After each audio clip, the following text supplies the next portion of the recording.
voice note now the year so the man claims say na him be journalist when he cover the burial ceremony of our boo for Saudi Arabia. He say he get the video. He say he go provide everything. Make I let you now watch the video. Muna see anything wanna see think wanna see let me know. Bye bye. Muna not forget to subscribe and follow my page. MORO.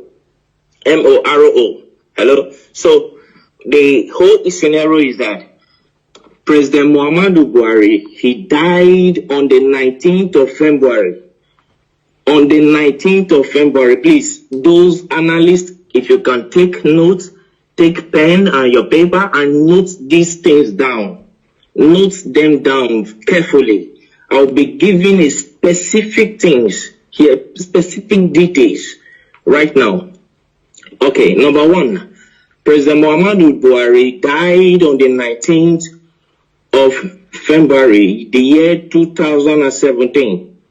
He died in Newcastle, in Freeman Hospital, Newcastle.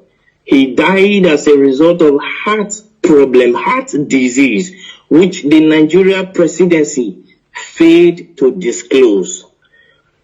On the 19th of February, I was in London by the special grace of God. I'm a journalist. I work with one of the Nigeria broadcasting station and one of the leading Nigeria broadcasting stations. So I covered the event in London. He died in Freeman Hospital, Newcastle. I was there. I covered the event. Then, you know, Muslim, they don't embalm people. So on the 20th of February, he was flew in to Saudi Arabia where he was buried. I was there live and I covered the event where Aisha Buhari put on white attire. I think you are with me. Go ahead. So where Aisha Buhari put on white attire and the children. Can you pause a bit? And let me remind Nigerians and the entire world that this event he said he covered. He have the video. He have the video. I do. Go ahead. I have all the video. So the Nigeria Aisha was putting on white as a sign of mourning to her husband, who is the late President Muhammadu Buhari. Then the children, according to the Muslim tradition, were putting on black. I have the video, I have the photograph and everything. You understand? Then on the 23rd of February, I was in Ethiopia as a journalist. I moved around. So I was in Ethiopia where the African Union, the AU, hold a summit, a mini silence for late President Muhammadu Buhari on the 23rd of February, the year 2017. Hold on, please, hold on. I know that interrupting you is I know this kind of thing is very, very difficult, but please hold on. Now, you, after covering the event, you went to Ethiopia on the 23rd of April, on the 23rd of February yes. 2017. And yes.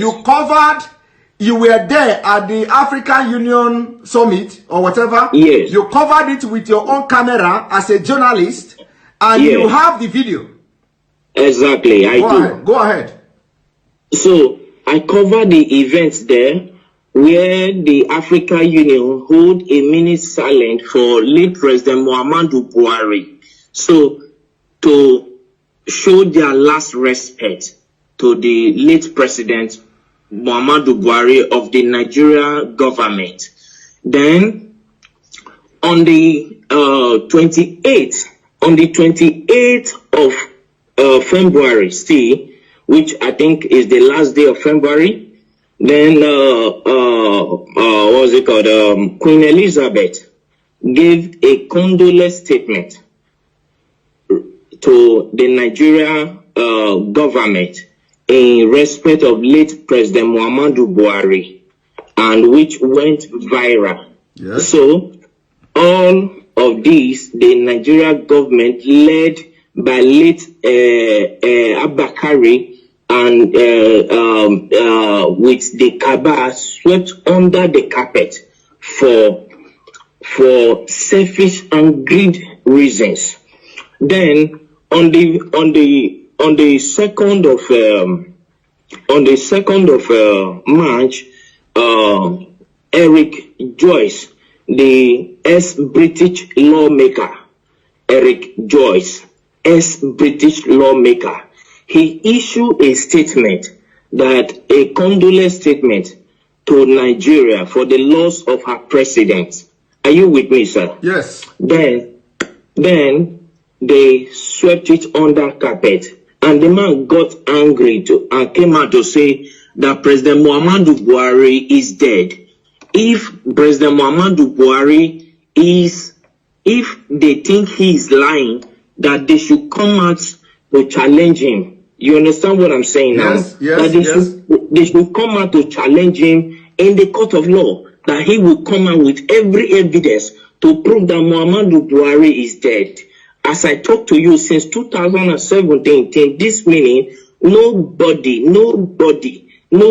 from the Nigerian government all across the nations of the earth came up to challenge Eric Joyce, the ex-British lawmaker. That went by. Then on April 17th, one American journalist by name Mark Smith, he came up to say that the corruption going on in Nigeria is unbearable, that he can only imagine how the Nigerians are surviving in that country, that there is corruption everywhere. You understand? So we just talked over all this. But what actually prompted me to come up to this tonight is, one, the Nigerian youth have been suffering 60 years of independence, 60 years of suffering and smiling, and yet the government is taking them for granted. Now the Nigerian youth, they came up to say, no, enough is enough. We don't need this anymore. Let's put an end to this. All what they could do was to send the military, to fire them. If they think maybe I am lying, let Aisha Buhari, the wife of the late President Buhari, come up to tell me that the imposter parading himself as the Buhari is her husband. If I am lying, okay, hold it there. First of all, I want you to tell me, because you are one of the best journalists, but people don't know. Like I said, you don't need to mention your name. You don't also need to mention the Nigeria TV station where you work and all that. So now during the time when this man died, I want you to tell me, what did you do? Like, did you contact anybody in Nigeria, like any prominent politicians, and who is the person and what did you discuss? And can you tell us why, what happened that the Nigerian media didn't carry out the news, including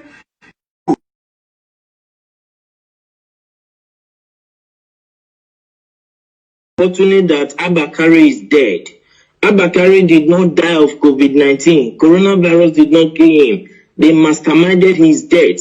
That is number one. I have proof for everything I'm saying, because I am a media personnel, and for me to say whatever thing, I know I can prove it anywhere on the earth. You understand what I'm saying? First and foremost, when after that we came to Nigeria and we tried to publish the news. Let me state categorically, I don't want to mention the name of the broadcasting this thing I work with. Don't mention it. Our firm was suspended by the National Broadcasting Commission, NCC, NBC, National Broadcasting Commission, suspended our firm, our broadcasting station from airing because we carried the news. Because then you apart were, from because, that, yeah, because they know, they have information that you were there. You were there Yeah, and you so- followed everything. So when you came to Nigeria, they suspended you from, they suspended your pay. So I'm coming to that, sir. Let's not rush it. Late Abakari called me to Aso Rock. You understand what I'm saying? Yes. So I flew into Abuja to go and see him, and he told me that if I can keep quiet, that my safety to be alive will be guaranteed, and for my generation to come, no, we suffer again as a result of the bribe he was offering me. You understand what I'm saying? Yes. So I told him accepting bribe is not the problem, but my conscience will judge me till I die. Yes. So I cannot do that. And to God who made me, I'm saying this categorically, and God Almighty is my witness. I did not take a dime from him. So I left. Then I called Bola Tinubu Asiwaju, Okay. the Lagos State richest man on earth. Let me use the word. So I called him on his MTN line. I can call the line now, the MTN line that I use in reaching him. I can say it here. The number is 080-622-40104. That is the number I use in calling Bola Tinubu Asiwaju. So I called him on phone to tell him about the development, and he came on to tell me that I should shut up, I should keep quiet, and so many other trash and nonsense that he told me that at the end of the day I was suspended from my work. You understand? As a journalist. Okay, hold it there. So you called Bola Ahmed Tinubu to tell Yes. Tinubu, of course you normally call him too. This is not the first time you are calling him, by the way. We normally communicate. Okay, so you called him on this number you called now, 080-622-40104. Yes. And then he tell you to shut up and tell you a lot of things.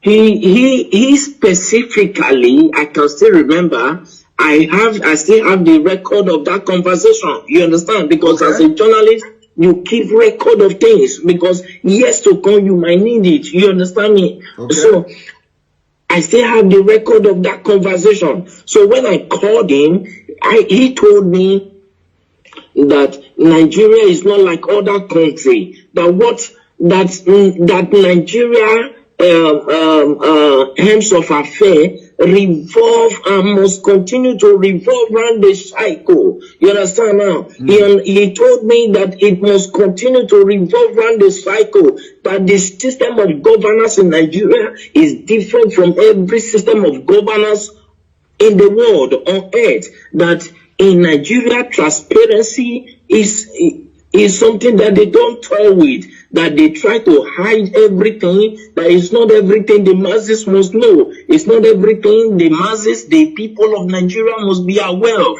Are you getting what I'm saying, sir? Yes, yes. So he told me, and he offered me money too. He offered me a bribe. He said as long as I kept quiet, then I called the vice president too, Yemi Osibanjo. You called the vice president too. Okay. Yes, I have his contact, but I for security reasons I wouldn't want to disclose his contact to the public. You understand what I'm saying? Yes, go but ahead. if you needed one, I can give it to. No need. Just go ahead. No need. So I called Professor Yemi Osibanjo. I called him. I went to his office to meet him in Aso Rock in Abuja. So when I got there, and I told him, sir, we understood, because I was the one that covered the news. I'm from so place. I introduced myself to him, and he welcomed me. He sat me down. I told him this according to the law that I know, because my father is in Nigeria. You understand me now? My father is in Nigeria. My mother is from the British. Is from England. So I told him that according to the laws that are known in Nigeria, when the president died, the vice president automatically will become the president. You understand? As a way of moving the country forward. He said that the Nigerian government is not run in that system. I said, no, when Goodluck Jonathan was there, that was what happened. When the president died, he was the vice president and he came up to be the president. You understand what I'm saying? And he said, please, for my safety, I should keep quiet and go my way. That the course of things will play out by itself in Nigeria. The reason I got to understand that. Can you pause a little bit, please? I know that this is very difficult, when I'm, pausing you all the time. So, is it that because of the way you have actively trying to air this news was the reason why you were suspended and sacked or something? I wasn't sacked, sir. I was suspended. Okay, you were suspended. Okay. So was it the reason? Was it the reason you were suspended? Yes. Okay. All right. Go because ahead. I told them that I will publish it. Then, as at that time, I was receiving so many threats. Like seriously, people started threatening my life, threatening me here and there. Then I called, what's it called? El-Rufai, because El-Rufai was there when Buhari was being buried in Saudi Arabia. El-Rufai was there, the Sultan of Sokoto was there, Ganduje was there. As at that time, then about 10 or 11 persons, prominent people from Nigeria were there, including other people who came to the burial ground. But the people that were there, El-Rufai was there. The Sultan of Sokoto was there. You understand what I'm saying now? Yes. So when they were burying him in Saudi Arabia, and they started threatening me. At that time, they threatening me. Because I told them I will publish the video. You understand what I'm saying? Yes. And I understand that many of them are hearing me right now. I understand that many of them will come up to say it's a lie, nothing like that happened. But if any of them can come up to challenge me that this and this I'm saying now never happened, I will be very glad, because I will pick it up from there. I will take it to the court, to the International Court of Law. Let Aisha Buhari come up to tell me that the man he's posting as a Buhari is the real Buhari. I will come up with every evidence, including the video of how he was wrapped with the Nigeria flag, yes, with the green, white, green cloth. Okay. I will come up with the video of everything. Okay, let them come out and challenge me. Okay, hold it there. So actually, the video and all these pictures were taken away from you, but you have your own backup as a journalist. I always have backup. All right. I always have backup. Go ahead. Continue. My camera was seized as a journalist. It was seized at the airport in Lagos. Your camera was seized at the airport as you are coming back to Nigeria? Yes, in Lagos. Okay. Till today that I'm talking to you, I've never set my eyes on that camera. But you have backup. You understand what they didn't know that. You know they are Of course, I have all my backup. Even this evening, I was going through the backup. I was playing all of them. I was going through them again. So if they want to debunk this thing, I'm saying that it's a lie. Nothing like that happened. How come the AU, the Africa, our presidents, had a minute silent for them? As at that time, I could remember I called the president of Ghana on this issue. The president of Ghana told me that it is not in their interest, that if the people of Nigeria cried out for 30 days, that is when they will take up the case, that the AU will take up the case. As long as nobody has cried out, that it is assumed that they understood what is going on, that Nigeria is not Ghana. That is what the president of Ghana told me. You understand what I'm saying now? Yeah. I understand that many of them are hearing me right now. Let any one of them come up to challenge me. I went to Ethiopia. I spoke with a prime minister, with one of the lawmakers there, and he told me that it is not in their interest. Then I accused him of being bribed. If not, he would have come up with an action, because he is the secretary of the AU, of the African Union. You understand me now? As at then. Yes, as at that time. So I challenged him. I accused him that they have been offered bribe, and he told me that he has never received any bribe from Nigeria, though many of them are coming with proposal. But whether he later accepted bribe, I don't know. You understand what I'm saying now? But the truth is this: Buhari is long dead in Freeman Hospital in Newcastle in London on the 19th of February, the year 2017. He's dead. Buhari is dead. He was buried in Saudi Arabia. Nobody can tell me that he's still alive. Buhari, that I know, if you look, when Nnamdi Kanu came up, you understand, they said that he's talking rubbish. I have never met Nnamdi Kanu on face to face. He doesn't even know me. He doesn't even know whether I'm fair or black. He doesn't know me. And I've never given him anything. He has never given me anything. You understand now? But the truth is, as a journalist, I swore an oath to stand by the truth at all times. Irrespective of what may be at stake, I swore an oath to God and to humanity. And now you no longer work with this television station, and now because of what is going on in Nigeria, you are ready to shatter the table.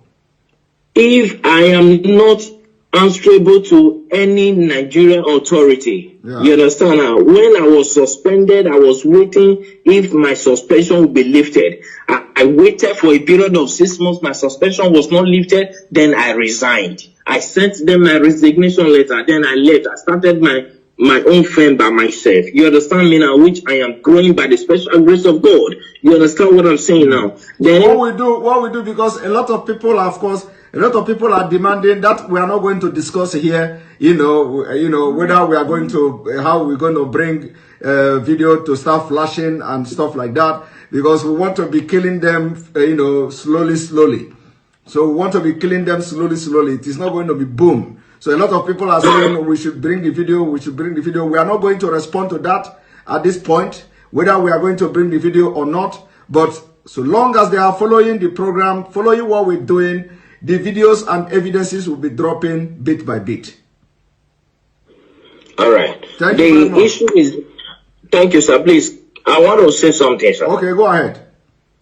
Thank you very much. I appreciate you. I appreciate what you are doing, and I appreciate the good people of Nigeria who stood up to say, no, we cannot face this anymore. I appreciate all of you. But one thing we must understand is the spirit of unity has to be strong in the Nigeria youth. You understand what I'm saying? Because any protest that does not last for 30 days cannot draw the attention of the European Union and the African Union. You understand now? Yes. So if I'm saying this to the Nigeria youth, so that they will understand what they are doing. You understand? Because right now, revolution is what is needed. That is why the Nigeria government are doing everything to block everywhere. That is why they paid people to go and shoot. Those are the people, those are the military. The military that Buhari ordered the shooting, and the governor of Lagos State, Sanwo-Olu said that there was, at first I watched him, he said there was nothing like that. Then I called him on the phone. That was day before yesterday. You called someone on the phone. You called someone on the phone the day before yesterday. I have their number.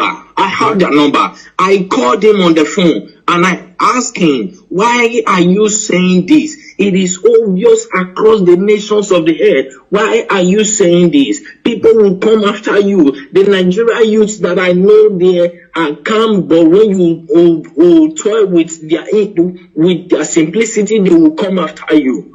You understand what I'm saying? Yes. Then I believe that was later when he came up to say that they thought nobody died, but he began to look for possible means to change his mouth. Then I called Bola Asiwaju. Then when I learned that he was in France, I flew into France to go and see him, but I was not allowed to see him in his France mansion. You understand? Then I called him on his phone. His phone was switched off and he couldn't attend to my call. Then I went to his LinkedIn page. Yeah, I went to his LinkedIn page to contact him. And when I contacted him, he told me that he was never the one that ordered the shooting, though he was aware of it. I was asking him, why did you order people to remove that camera? He said he was not the one, that it was the governor Sanwo-Olu that ordered them to remove it. That nobody can remove it except the governor signed it. So the governor of Lagos State, he was aware of what will happen. He was aware that soldiers were going there. He let any of them come up to say this is not true, and I will publish the voice notes, the voice recording through LinkedIn that I communicated with Asiwaju Bola Tinubu. You understand what I'm saying tonight? Yes. Thank you very much. You know, some people will be saying, "Oh, this thing is not adding up." You know, sometimes when you are in the field, the way this Nigeria politicians, the way this Nigeria story goes, you know, sometimes it will go up and go down. Some people may not be, you know, getting the point. Some people may not understand, you know, why would you go to France? Why would you do this? You know, but when a journalist who is like, you know, dealing with all these politicians in Nigeria, and you want to be the person to have the first-hand information of whatever that is happening, and especially when you are out of the game, especially from the Nigeria space, and now you want to be, you want to have first-hand information of what is going on. You know, sometimes when something like this happens, of course, you can fly to anywhere just to get the information and get the first-hand information, you know, to have it in your own space. But anyway, sure. I must thank you very much. This is the first time you are talking to anybody about this. Yes. This is the first time ever you are talking to anybody about this. We are going to continue our discussion. It is not going to be online. It is going to be